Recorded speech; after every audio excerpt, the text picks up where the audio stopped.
자존감이 낮다라고 하는 사람들이 교육이라는 이름 아래 부모들이 너무 가둬서 공부만 해라, 위험하니까 함부로 나대지 말아라, 자기도 모르게 약하게 성장하고 자기가 할 줄 아는 것만 빠꼬미처럼 할 줄 알지 조금만 방향이 틀어지면 앞이 깜깜하다라고 하는 사람들이 의외로 많아요. 그래서 주변에 사람이 있어도 교류를 안 하니까 외롭다, 홀로 있는 것 같다, 그게 망하는 길이에요. 그러면 사회에 나왔을 때 나를 만만하게 취급한다든가 나를 업신여긴다든가 상대방들이 나를 싫어해요. 나를 함부로 보지 않게 하기 위해서는 연습을 통해서 극복하지 않으면 안 돼요. 그러면 연습이 뭐냐? 안녕하세요. 장성숙입니다. 저는 가톨릭대학교 명예교수로 있고 현재는 극동상담심리연구원에서 소장으로 일하고 있습니다. 여러분들을 뵙게 돼서 반갑습니다. 심리학 전공한 지는 벌써 40-50년 가까이 됩니다. 사람들이 자기를 만만하다고 불평하시는 분들의 심리는요, 자신감이 없기 때문에 다른 사람들은 별 생각 없이 하는 거를 과대 해석하는 수가 많거든요. 나를 무시했다는 둥, 나를 만만하게 취급한다든가 또는 나를 업신여긴다든가 이런 이야기들은 다 자신감이 떨어졌을 때 그렇게 예민하게 과대 해석하는 경향이라고 저는 봅니다. 자기가 자신이 있을 경우에는 남이 뭐라 그러든 그런가 보다 그 사람의 탓으로 돌려요. 그 사람의 교양이나 그 사람의 인품으로 설사 그 사람이 내게 모욕적인 말을 했다 하더라도 아이고 어째 사람이 저 정도밖에 안 될까 이런 식으로 넘기거든요. 다른 사람들이 던지는 자극에 너무 과민하게 휘둘리거나 끄달리거나 이러지 않는다는 거죠. 이게 다 허약하기 때문이거든요. 자기가 강단이 있으면은 주변에서 꽹가리를 쳐도 휘둘리지 않지요. 그러니까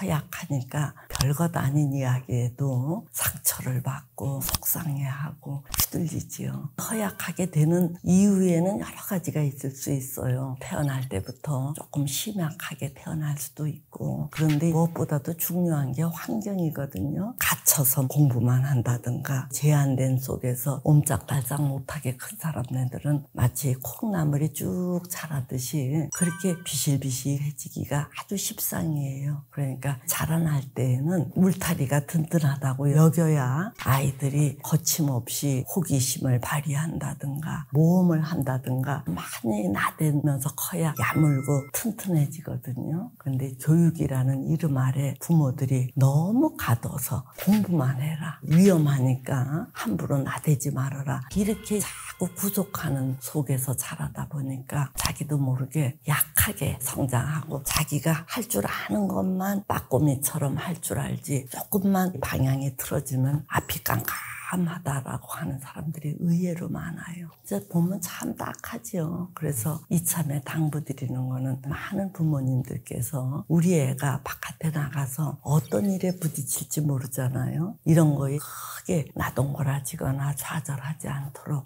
야물게 스스로 시행착오를 할 수 있는 기회를 줘가면서 키워야 우리 자녀가 튼튼해진다 이렇게 여기시고 부디 아이들을 자유롭게 키우시기 바랍니다.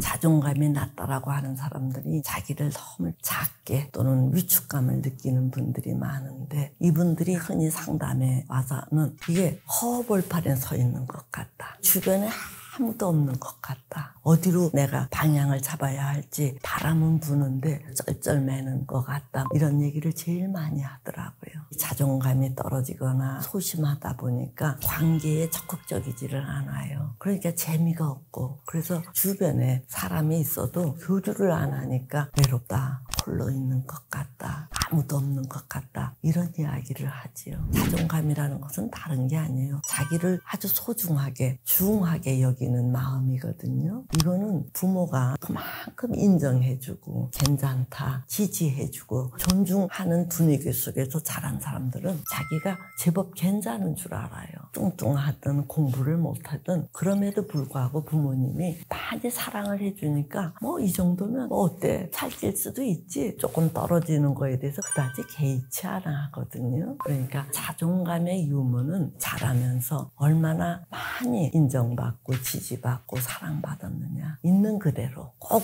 어떤 조건에 맞춰야만 조건적인 사랑, 조건적으로 인정해주는 그런 거는 아주 안 좋다는 얘기예요. 그 조건에 자기가 부합되지 못하면, 그 정도 수준에 오르지 못하면 나는 정말 별 볼 일 없다, 이렇게 자책하게 마련인가요? 자존감이라는 것은 인정받고 사랑받고 괜찮아, 그 정도면 충분해, 이런 식으로 지지받은 사람들은 자기가 뭐 이렇게 꿀린다, 못났다 이런 생각을 안 하지요. 근데 아무리 괜찮아도 조금 더 아주 부족해, 이런 식으로 성장을 시키기 위해서 욕심을 부리다 보면 자칫 아이들이 나는 왜 이렇게 하는 일마다 안 되지? 하고 자기를 비하하게 되어요. 근데 이렇게 하면서 자존감이 형성이 안 되는 거지요. 사회에 나왔을 때 자기가 너무 이렇게 눈치를 본다든가 할 소리를 못하면은 아무래도 주변에서는 약한 줄 알고 함부로 선을 넘어오거든요. 그러니까 자기 바운다리는 우리가 지킬 줄 알아야 되는데, 그렇게 하려면은 자기 목소리를 낼 줄 알아야 돼요. 자기 목소리라는 거는 싫으면 싫다, 좋으면 좋다, 너 그렇게 하면 곤란하다, 이런 의사를 분명하게 표시를 하면은 주변 사람들도 함부로 선을 넘어오지 않아요. 그러니까 다른 사람들이 나를 함부로 보지 않게 하기 위해서는 자기 목소리를 낼 줄 알아야 된다. 아주 중요한 얘기지요. 자기 목소리를 너무 소심해서 내지 못하겠다 뭐 이러는 분들도 계시는데, 연습을 통해서 극복하지 않으면 안 돼요. 언제까지 우리가 소심한 채로 갇혀서 살겠어요. 그러면 연습이 뭐냐? 한번 자기 기분 또는 자기 생각을 표현해 보는 거예요. 그거를 표현했을 때 주변 사람들이 아 그래, 그럴 수 있겠다, 또는 아 그런 생각도 했니? 하고 이렇게 반색을 하거나 그래 봐 알겠다, 이런 식으로 강화를 주면은 소심한 사람도 아 이렇게 얘기해도 큰 일이 안 벌어지는구나, 뭐 그렇게 손해날 거 없구나, 이런 거를 한 번, 두 번 이렇게 연습을 삼아 표현했을 때 주변으로부터 비난이나 공격을 받는 게 아니라 그래 그럴 수 있지, 알겠다, 아 그런 생각도 하니, 이런 식의 긍정적 강화를 받으면은 아 이렇게 해도 되는구나 하면서 소심함에서부터 조금씩 나올 수가 있어요. 그러니까 그거는 소심함에서 남이 건져주는 게 아니라 본인이 주변을 살펴가면서 한 번, 두 번 할 때마다 아 이래도 되는구나 하는 거를 스스로 체험을 해야 이 소심함이 별거 아니라는 이런 생각이 들게 되지요. 자, 그런데 이때 너무 겁이 나서 자기 표현을 정말 하기가 어렵다, 이제 이런 분들은 내가 무슨 말을 해도 받아주고 또 그거를 오해하지 않을 만한 상담자를 만나서 자꾸 자기 표현을 해봐서 어느 정도 궤도에 오르잖아요. 그랬을 때 친구에게 또는 가족에게 이렇게 확장을 시켜보셔요. 그러면은 처음부터 외부 사람에게 하려고 하면은 겁이 엄청 나는데, 징검다리처럼 중간에 상담자와 연습을 해보고 그게 잘 되면은 조금 더 확장하는 식으로 일반화시키시는 이런 방법을 택하면은 순조롭게 할 수가 있어요. 우리 사람을 흔히 사회적 존재라고 하잖아요. 이렇게 사회적 존재라고 하는 것은 다른 얘기가 아니라 관계 속에서 사는 존재라는 얘기예요. 그러니까 아무리 많은 걸 가졌고 유능해도 혼자서는 행복할 수가 없어요. 이제 관계 속에서 상대가 인정을 해주거나 함께 기뻐해 주거나 이랬을 때 우리가 살아가는 재미를 느끼게 마련인데, 이런 관계적 존재가 우리라는 얘기예요. 그래서 우리는 관계적 존재로서 이 관계 속에서 살게 마련인데, 이때 이 관계에서 내가 너무 내 식대로만 하면은 상대방들이 나를 싫어해요. 그래서 이 관계가 끊어지고 말지요. 또 거꾸로 내가 너무 남에게 맞추거나 남의 눈치를 보거나 하면서 비율을 맞추면은 상대는 좋아할지 몰라도 어느 시점에 가면 내가 너무 피곤해서 내가 이게 잠수를 타듯이 도망을 가게 마련이에요. 그래서 우리는 이 관계 속에서 서로 재미있게 공존하려면은 내 의사 표현을 어느 정도 해서 나도 살고 너도 살고, 그래서 이 균형을 맞춰야 되는 건데, 이 균형을 맞추는 데 있어서 가장 기본적인 게 뭐냐면 자기 표현이에요. 나는 이런 게 좋아, 또는 나는 이렇게 할 때 서운해, 내가 원하는 것은 이거야, 이걸 알려줘야 상대방도 나에게 어느 정도 맞춰올 거 아니겠어요? 근데 그런 표현을 일체 안 하고 상대방이 다 알아서 해주기를 바라는 소심한 분들이 있는데, 그렇게 되면은 상대방이 오버를 하거나 또는 자기 식대로 끌고 가거나 반드시 이런 폐단이 생기거든요. 그래서 관계 속에서 나도 살고 너도 사는 것은 적절하게 표현도 하고, 또 상대방이 표현하는 것을 귀담아 듣기도 하고, 이제 이런 기술이 필요하지요.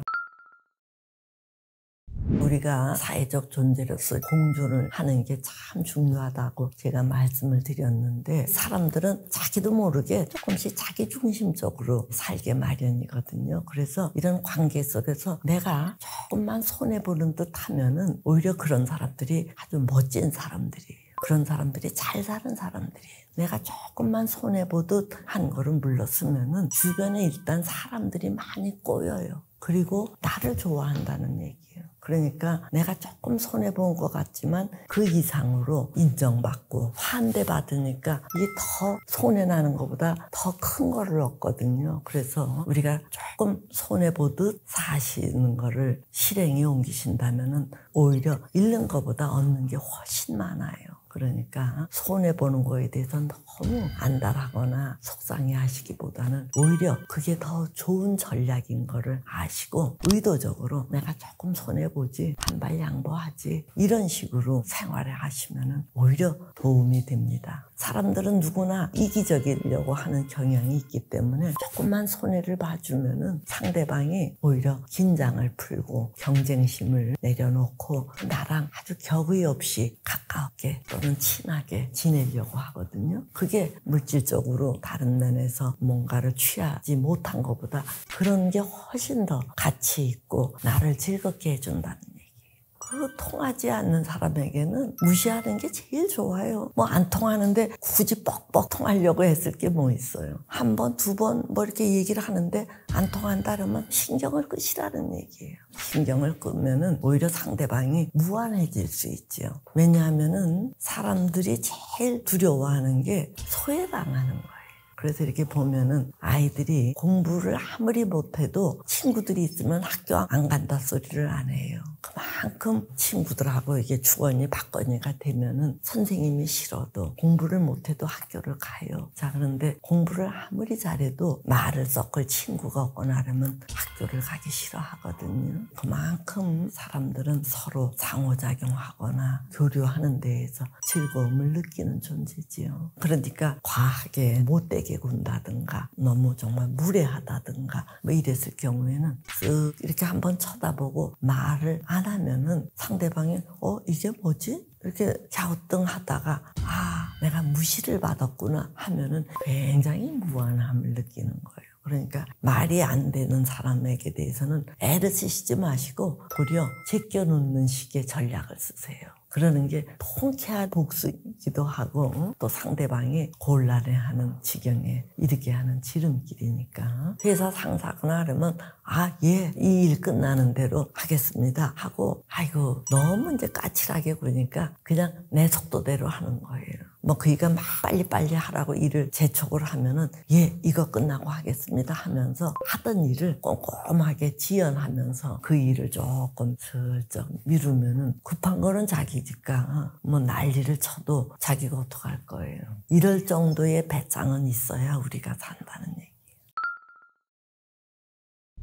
그럼 산으로 가셔야죠. 사람은 사회적 존재로서 반드시 관계 속에서 지내셔야 사람 꼴이 나와요. 근데 사람 만나는 게 부천타, 성가시다, 그게 다 자신 없어서 하는 얘기거든요. 이런 식으로 지내다 보면은 점점 다른 사람하고의 거리가 생기고 서툴러지고 괴리되니까 망하는 지름길에 올라서는 거예요.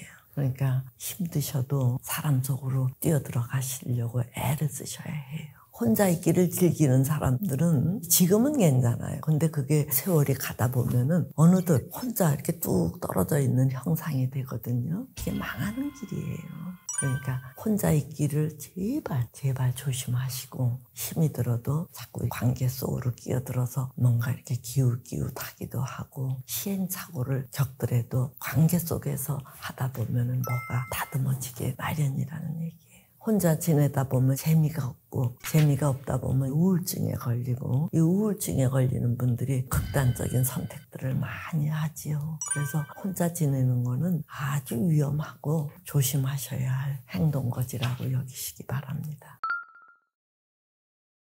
거절을 못한다라는 것은 아직도 미숙하다는 얘기거든요. 그래서 우리가 성장한다라는 것은 단 한마디로 규정하라고 하면은 아니요, 싫어요, 아닙니다, 이렇게 거부를 할 줄 아는 거를 우리가 배워야 돼요. 거부를 못하는 거는 상대방이 나를 싫어할까봐, 나를 떠날까봐 이게 겁을 내는 거거든요. 겁이 나니까 그 사람에게 자꾸 맞추다 보면은 어느 순간 자기가 소진되고 말아요. 소진이 되면 만사가 귀찮지요. 만사가 귀찮아지면은 그때부터는 심각한 상태에 들어가게 되는 거거든요. 그러니까 거절을 할 줄 모른다라는 것은 내가 미숙하다라는, 허약하다라는 하나의 지표로 삼으시고, 거절하는 것도 기술이에요. 이게 힘이 있어야 상대가 나를 떠나고 안 떠나고 또는 뭐 싫어하든 말든 그게 문제가 아니라 내 권리를 내가 지켜야지 남이 지켜주는 거 아니잖아요. 우리가 살아가는데 아니요, 싫습니다, 이런 말은 반드시 할 수 있어야 되고, 이거를 요령껏 하셔야 되니까 부디 이런 것들도 연습하시기 바랍니다. 거절 못하면요, 이 세상에서 살 수가 없어요. 자, 그런데 싫어요, 아니요 이렇게 거부하는 것은 굉장한 용기를 필요로 해요. 그래서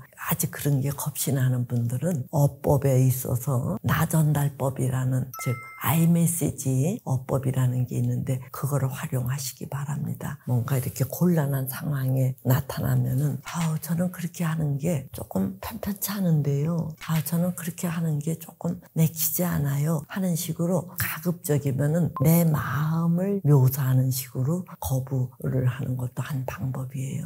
왜 이런 걸 내게 시켜? 당신이 그렇게 나에게 하는 것은 부당해. 이런 거는 상대방을 비난하는, 상대방을 지적하는 어법이거든요. 이걸 우리가 유메시지 어법이라 그러는데, 이제 이런 거는 자칫 무례해 보일 수도 있고 위험할 수도 있잖아요. 그러니까 이럴 때에는 내 마음으로서 거부를 표현하라는 얘기예요. 그렇게 하면 제가 속상해요, 또는 제 마음이 그렇게 하기는 좀 떨리네요, 이런 식으로 하면 벌써 상대방도 거부의 의사인지 알아듣거든요. 그러면 조금 더 이제 부드럽게 노여움을 안 사면서도 처리할 수 있지요.